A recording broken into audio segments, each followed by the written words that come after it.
जय श्री कृष्णा। दोस्तों, कहा जाता है कि भक्ति में ही शक्ति होती है। आज की कहानी में हम आपको उदाहरण के तौर पर एक ऐसी चमत्कारी कहानी सुनाएंगे जिसमें एक भक्त की लाज बचाने के लिए भगवान को क्या करना पड़ा। और आप कहानी को पूरा सुनना और कहानी को पूरा सुनने के साथ ही हमारे चैनल को सब्सक्राइब ज़रूर करना। और दोस्तों, आपको इस कहानी के माध्यम से अच्छी चीज़ें ही लेके जानी है और साथ ही भगवान की भक्ति में लीन रहना है। तो आइए कहानी शुरू करते हैं। एक राजा ने भगवान का एक सुंदर मंदिर बनवाया। उसमें एक पुजारी को पूजा करने के लिए रखा। काफ़ी समय बीत गया, राजा की भी उम्र हो गई और पुजारी की भी उम्र हो चली थी।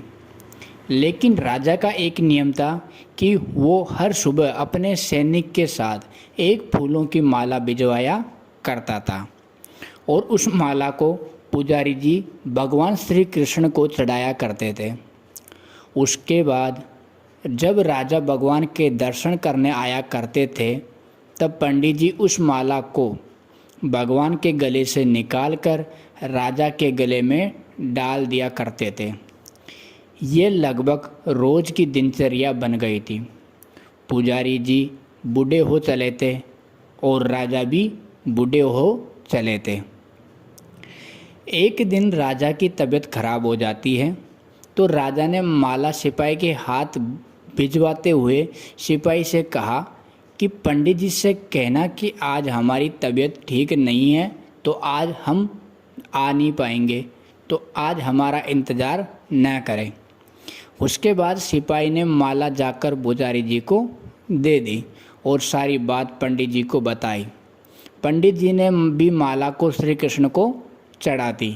तो उसके बाद पंडित जी ने सोचा कि इतने साल गुजर गए कि भगवान की इस माला को हमेशा राजा जी को ही पहनाई है, लेकिन आज तक मैंने कभी इस माला को कभी खुद क्यों नहीं पहना। तो हो सकता है कि ज़रूर ये प्रभु की इच्छा है कि इतने सालों में आज मौका मिला है कि प्रभु की इस माला को मैं अपने गले में पहन पाऊँ। तो ये तो परंपरा ही थी कि प्रभु की वो माला तो निकलती ही थी। इस बार पंडित जी ने वो माला अपने गले में डाल ली।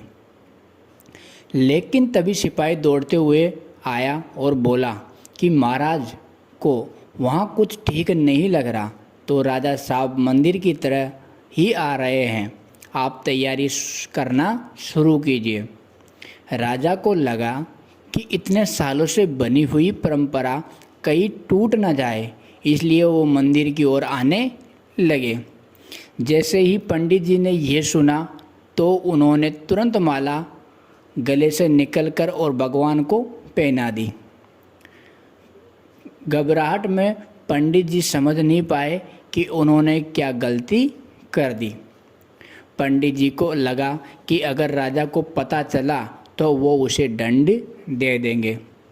अब राजा आए तो रोज़ की तरह पंडित जी ने माला भगवान के गले से उतारी और राजा को पहना दी। लेकिन राजा की नज़र माला पर पड़ी, उसमें एक सफ़ेद बाल था। राजा को बात समझ आ गई कि ये सफ़ेद बाल पुजारी का है। राजा ने पुजारी से पूछा कि क्या इस माला को आपने पहना था? ये सफ़ेद बाल कहाँ से आया? तो पंडित जी डर गए और डर के मारे बोल दिया, ये सफ़ेद बाल तो श्री कृष्ण भगवान का है। राजा को गुस्सा आ गया कि एक तो पंडित छल कर रहे हैं और ऊपर से झूठ बोल रहे हैं। राजा ने थोड़ा गुस्से में आकर पूछा कि कृष्ण जी के कब से सफ़ेद बाल हो गए?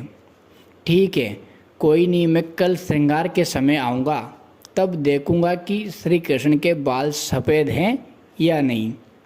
और याद रखना, पंडित अगर बाल काले निकले और सफ़ेद नहीं निकले तो कल के कल आपको इस छल के लिए आपको मृत्यु दंड दिया जाएगा।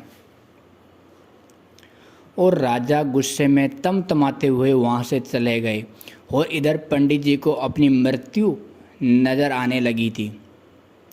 वो श्री कृष्ण के आगे दंडवत करके लेट गए। बोले कि प्रभु मुझे क्षमा कर दीजिए, मैं लोभ में आ गया था और मुझे लगा ये माला मुझे भी पहननी चाहिए, मुझे बचा लीजिए प्रभु, नहीं तो कल राजा के हाथों मेरी मौत निश्चित है। पंडित पूरी रात भगवान से विनती करते रहे, रोते रहे, प्रार्थना करते रहे कि प्रभु मुझे बचा लीजिए।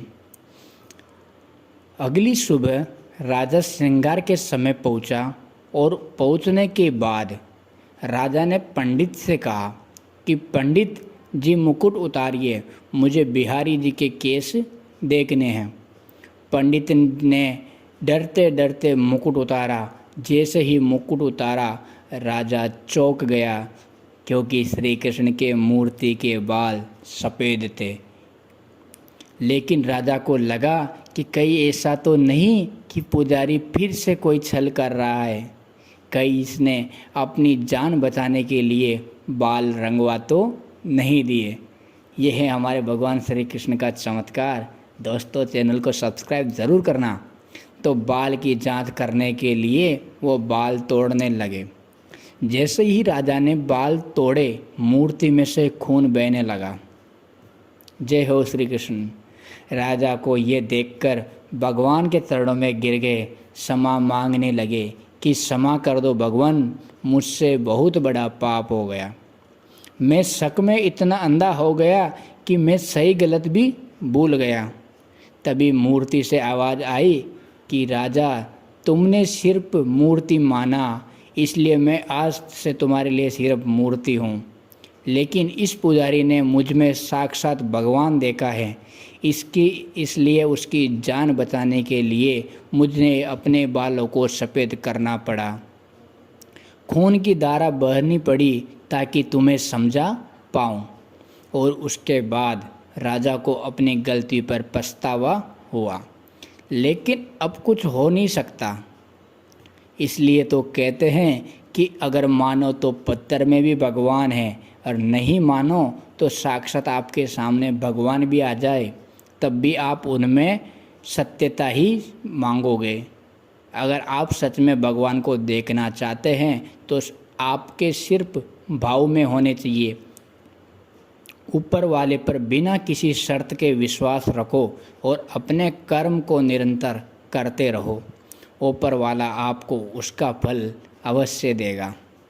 तो उम्मीद है कि आपको ये कहानी पसंद आई होगी। तो आपको क्या लगता है जो राजा ने किया, क्या वो सही था? क्या एक राजा होने के नाते उसके पास सत्य की पहचान करने का कोई और रास्ता भी था? अगर हाँ तो कमेंट करके ज़रूर बताना। और वीडियो अच्छी लगी तो हमारे चैनल को सब्सक्राइब ज़रूर करना। भगवान श्री कृष्ण ने ऐसा चमत्कार हर किसी के साथ करे, भगवान की कृपा हर किसी के साथ बनी रहे। तो बोल श्री बांके बिहारी लाल की जय हो। बोल श्री राधे कृष्ण की जय हो।